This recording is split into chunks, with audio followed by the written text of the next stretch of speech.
દેશની સીમાઓ માતાના વસ્ત્ર સમાન છે. તેનું રક્ષણ કરવું દરેક ભારતીયની ફરજ છે.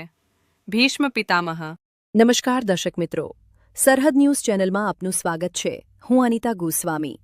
હવે જોઈએ સમાચાર વિસ્તારથી. બંગાળમાં ભારતીય જનતા પાર્ટીનો એક ઐતિહાસિક વિજય થયો છે.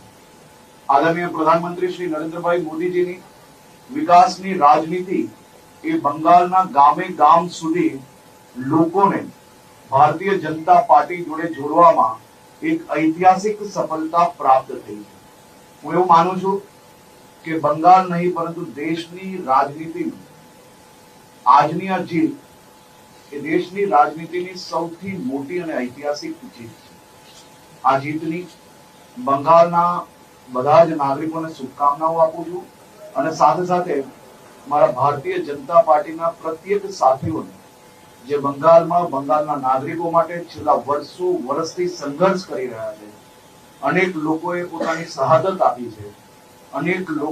અનેક માતા પિતાએ પોતાના દીકરા દીકરી ગુમાવ્યા છે. અનેક દીકરા દીકરીઓએ પોતાના માતા પિતા ગુમાવ્યા છે. આ બધા જ કાર્યકર્તાઓનો, આ બધા જ પરિવારને હું આજે બે હાથ જોડીને વંદન કરું છું અને બંગાળના બધા જ નાગરિકોને ફરી એકવાર ખૂબ ખૂબ શુભકામનાઓ પાઠવું છું.